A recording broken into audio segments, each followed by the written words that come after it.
ಪ್ರಮುಖವಾಗಿ ಇವತ್ತು ಪ್ರತಿಭಟನೆನ ಹಮ್ಮಿಕೊಂಡಿದ್ದೀರಿ ಸರ್, ಇದು ಪ್ರತಿಭಟನೆನಾ ಅಥವಾ ಹೋರಾಟನ? ಯಾಕಂದರೆ ನೀವು ರಾಜಭವನಿಗೆ ಹೋಗ್ತಿದ್ದೀರಾ. ಹೋರಾಟದ ಮೂಲಕ ಪ್ರತಿಭಟನೆ. ಅದರ ಎಕ್ಸ್ಪ್ಲನೇಷನ್ ಹೇಗೆ ಮಾಡ್ತಾರೆ? ಅದೇ ಎಕ್ಸ್ಪ್ಲನೇಷನ್ ಅಂದರೆ ಈಗ ಗಾಂಧಿ ತಾತನ ಸ್ಟ್ಯಾಚ್ಯೂಯಿಂದ ರಾಜಭವನಿಗೆ ನಡ್ಕೊಂಡು ಹೋಗ್ತೀವಿ. ಅವರು ಈಗ ನಮಗೆ ಎಷ್ಟು ಜನರಿಗೆ ಒಳಗಡೆ ಕರೀತಾರೆ ಗೊತ್ತಿಲ್ಲ.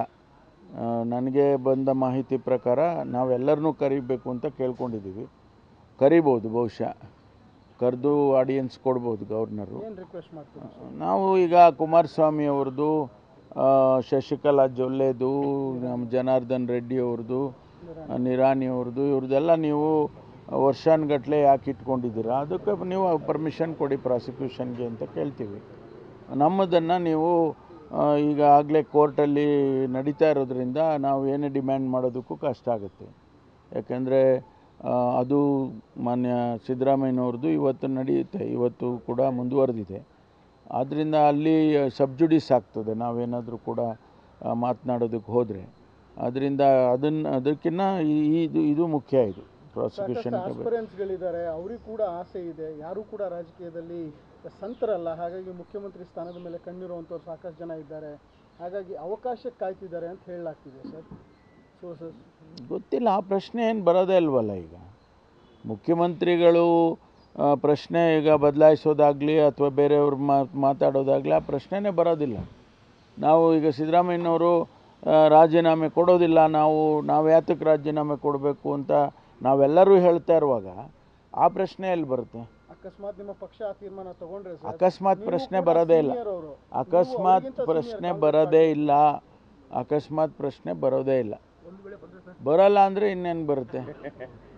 ಅಕಸ್ಮಾತ್ ಬರೋದು ಹೇಳ್ಕೊಂಡು ಬರುತ್ತಾ?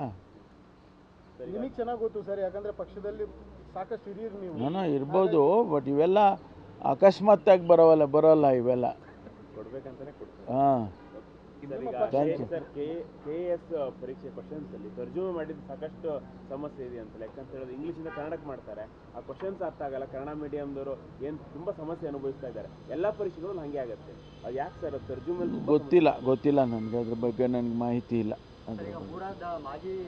ಮೂಡಾ ಪ್ರಕರಣ ತನಿಖೆ ಇಷ್ಟೆಲ್ಲ ನಡೀತಾ ಇದ್ರು ಕೂಡ ಹಾವೇರಿ ವಿಶ್ವವಿದ್ಯಾನಿಲಯಕ್ಕೆ ಈಗ ಕುಲಸಚಿವರಾಗಿ ನೇಮಕ ಮಾಡಿರೋದಕ್ಕೆ ಸಾಕಷ್ಟು ವಿರೋಧ ವ್ಯಕ್ತ ಆಗಿರ್ತಕ್ಕಂಥ. ಯಾಕೆಂದರೆ ಸುಮ್ಮನೆ 4,500 ಕೋಟಿ ಅಕ್ರಮ ಆಗಿದೆ ಅಂತ ಹೇಳಿ ಒಂದು ಆರೋಪ ಇರೋ ಬೆನ್ನಲ್ಲೇ ಮಾಡಿರತಕ್ಕಂಥದ್ದು ಸರ್ಕಾರಕ್ಕೆ ಈ ರೀತಿಯಾಗಿ. ಇಲ್ಲ, ನನಗೆ ಗೊತ್ತಿಲ್ಲ ಅದು ಎಜುಕೇಷನ್ ಡಿಪಾರ್ಟ್ಮೆಂಟ್ನವ್ರು, ಹೈಯರ್ ಎಜುಕೇಷನ್ ಅವ್ರು ಮಾಡಿರೋದು. ಅದು ನನಗೆ ಗೊತ್ತಿಲ್ಲ. ಅವ್ರದ್ದು ಒಂದು ಕ್ರೈಟೀರಿಯಾಗಳಿರುತ್ತೆ. ಯಾಕೆಂದ್ರೆ ನಾನು ಕೂಡ ಒಂದು 4-5 ವರ್ಷ ಹೈಯರ್ ಎಜುಕೇಷನ್ ಮಂತ್ರಿ ಆಗಿದ್ದೆ. ಯೂನಿವರ್ಸಿಟಿಗೆ ಯಾವುದೇ ಸಿಂಡಿಕೇಟಿಗೆ ನಾಮಿನೇಟ್ ಮಾಡುವಾಗ ನಾವು ಕೆಲವು ಪ್ಯಾರಾಮೀಟರ್ಸ್ಗಳಿರ್ತವೆ. ಅದನ್ನೆಲ್ಲ ಆ ಚೌಕಟ್ಟಲ್ಲಿ ಬಂದರೆ ಮಾತ್ರ ನಾವು ರೆಕಮೆಂಡ್ ಮಾಡೋಕ್ಕಾಗುತ್ತೆ ಅಥವಾ ಅಪಾಯಿಂಟ್ಮೆಂಟ್ ಮಾಡೋಕ್ಕಾಗುತ್ತೆ. ಬಹುಶಃ ಅದು ಬಂದಿರ್ಬೋದು ಅವರು, ಅದರಲ್ಲಿ ಬೇರೆ ಇನ್ಯಾವುದೂ ಗೊತ್ತಿರಲ್ಲ ನನಗೆ, ಗೊತ್ತಿಲ್ಲ. ಅದಕ್ಕೆ ಮರಿಗೌಡ ಅವರ ಪತ್ನಿಯವರು ಕೂಡ 6 ಕೋಟಿ ಮೌಲ್ಯದ ಒಂದು ಮನೆ ಖರೀದಿ ಮಾಡಿದ್ದಾರೆ ಅಂತ. 6 ಕೋಟಿ ಮೌಲ್ಯದ ಬಂಗಲೆ ಗೊತ್ತಿಲ್ಲಪ್ಪ ನನಗೆ ಗೊತ್ತಿಲ್ಲ. ಅದು ನನಗೆ ಗೊತ್ತಿಲ್ಲ. ಅನುಮಾನಗಳು ಹುಟ್ಟಿಸ್ತಾಗ್ತವಲ್ಲ, ಇಲ್ಲ, ಗೊತ್ತಿಲ್ಲ ನನಗೆ ಗೊತ್ತಿಲ್ಲ. ಅದು ಗೊತ್ತಿಲ್ಲದೆ ಇರೋದನ್ನು ನಾನೇನು ಉತ್ತರ ಕೊಡೋಕ್ಕಾಯ್ತು ನಿಮಗೆ? ನ್ಯೂಸ್ ಫಸ್ಟ್, ನಿರ್ಭೀತಿಯಿಂದ ನಿಮ್ಮ ಪರವಾಗಿ.